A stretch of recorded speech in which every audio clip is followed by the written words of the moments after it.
আসসালামু আলাইকুম রহমতুল্লাহি বরকাতুহু আলহামদুলিল্লাহি ওয়াহদাহু লা শারীকা লাহু ওয়াসসালাতু ওয়াসসালামু আলা মান লা নাবিয়্যা বা'দা। সুপ্রিয় দর্শক শ্রোতারা, একজন প্রশ্ন করেছেন যে কোরআনে কারীমের আয়াত সেটা অন্য কোনো ভাষায়, আরবি ভাষা ব্যতীত অন্য কোনো ভাষায় কোরআনে কারীমের আয়াতের উচ্চারণটা লেখা জায়েজ কি? দেখেন, এ ব্যাপারে জাওয়াহিরুল ফিকহ কিতাবের মধ্যে উল্লেখ করা হয়েছে যে কোরআনে কারীমের আয়াতের যে উচ্চারণটা অন্য কোনো ভাষায় উচ্চারণটা লেখা জায়েজ নয়। এর কারণ রয়েছে, আমি বলতেছি।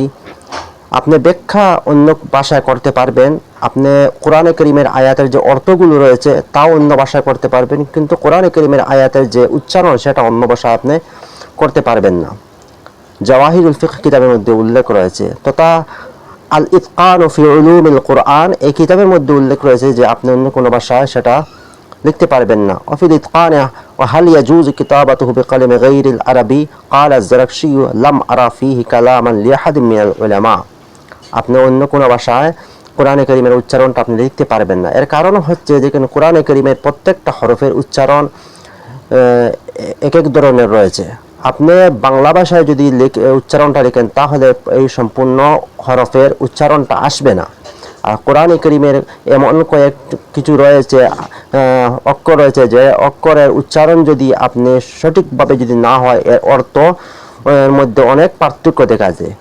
যার কারণে কোরআনে কারীমের সূরা রয়েছে যেগুলো কোরআনে কারীমের আয়াত আপনি সম্পূর্ণ মখরজ সহকারে আপনার শিকার জন্য বলা হয়েছে। এর কারণ হচ্ছে অক্ষরের যদি মখরজ আপনার না জানা থাকে তাহলে অনেক সময় অর্থের মধ্যে ব্যবধান দেখা দিবে, অনেক সময় কুফরি পর্যন্ত হয়ে যাবে। এই কারণে কোরআনে কারীমের আয়াতের উচ্চারণটা অন্য কোনো ভাষায় লেখা কিংবা তো শেখা জায়েজ নয়। কোরআনে কারীম আরবি ভাষায় নাজিল হয়েছে, তাকে আরবি ভাষায় আপনি শিখতে লাগবে। হ্যাঁ, আপনি অর্থ অন্য কোনো ভিন্ন ভাষায়, বাংলা হোক যে কোনো ভাষায় আপনি শিখতে পারবেন, ব্যাখ্যা যে কোনো ভাষায় করতে পারবেন, কোনো অসুবিধা হবে না। আরেকটা প্রশ্ন হচ্ছে, কোনো অমুসলিম যদি আপনাকে সালাম দেয় তাহলে তাহার সালামের উত্তর দেওয়া যাবে কি? দেখেন, এ ব্যাপারে সহিহ বুখারীর মধ্যে একটি হাদিস উল্লেখ করা হয়েছে, যেটা হযরত আনাস ইবনে মালিক রাদিয়াল্লাহু তাআলা আনহু থেকে এই হাদিসটি বর্ণিত। সেখানে বলা হয়েছে, আল্লাহ রাসূল সাল্লাল্লাহু আলাইহি ওয়াসাল্লাম বলতেছেন, ক্বালান নবী সাল্লাল্লাহু আলাইহি ওয়াসাল্লাম ইযা সাল্লামা আলাইকুম আহলুল কিতাব ফাকুলু ওয়া আলাইকুম। এখানে বলা হয়েছে, কোন আহলে কিতাব অর্থাৎ ইহুদি কিংবা তো নাসারা আপনাকে যদি সালাম দেয় তাহলে শুধুমাত্র আপনি ওয়া আলাইকুম বলতে পারবেন। এখানে শুধু ইহুদি আহলে কিতাব উল্লেখ করা হয়েছে, ইহুদি নাসারা, কিন্তু এর ব্যাখ্যার মধ্যে এসেছে অমুসলিম, যে কোনো মুসলিম যদি আপনাকে সালাম দেয় তাহলে আপনি শুধুমাত্র তাকে ওয়া আলাইকুম বলতে পারবেন, সম্পূর্ণ সালাম বলতে পারবেন না।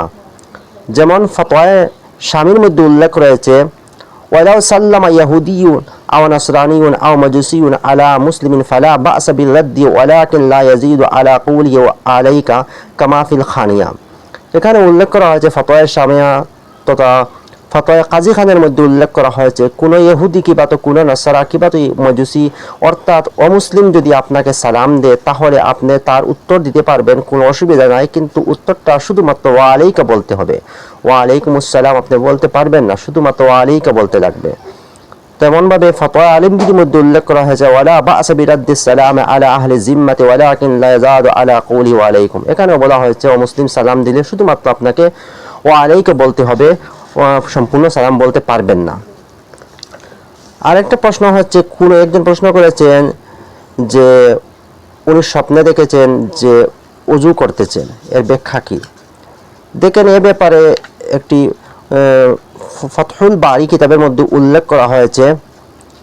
সেখানে বলা হয়েছে, কোনো ব্যক্তি যদি ওযু করতে স্বপ্নে দেখে, সম্পূর্ণ যদি ওযু করা স্বপ্নে দেখে তাহলে তাহার যে নেক উদ্দেশ্য রয়েছে সেটা পূর্ণ হয়ে যাবে।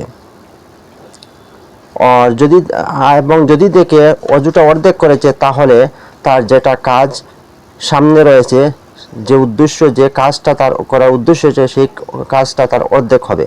দেখে যদি সম্পূর্ণ অযু করে ফেলেছে তাহলে তাহার যে সামনে যে কাজটা রয়েছে, যে উদ্দেশ্য মানুষের তাকে তার হয়তো কোনো একটা প্ল্যান নিয়েছে, সেটা সফল হয়ে যাবে। ফাতহুল বারী কিতাবের মধ্যে বলা হয়েছে, ক্বাল আহলুত তাবির রু'য়াতুল ওযুই ফিল মানামি ওসিলাতুন ইলা সুলতানিন আও আমালিন ফাইন আতাম মাহফিল নৌমি হাসারা মুরাদাহু ফিল ইয়াকজাতি। এখানে বলা হয়েছে অজু করা যদি আপনি দেখেন এবং দেখেছেন আপনি সম্পূর্ণ অজু করে ফেলেছেন, তাহলে আপনার যে মনোবাসনা রয়েছে, যে উদ্দেশ্য রয়েছে, যে আশা রয়েছে, সেটা পূর্ণভাবে হয়ে যাবে। যদি দেখেছেন অজু আপনি অর্ধেক করেছেন, তাহলে সেই আশাটা, সেই যে আপনি কাজের উদ্দেশ্য নিয়েছেন, সেটা অর্ধেক হবে, পূর্ণ হবে না।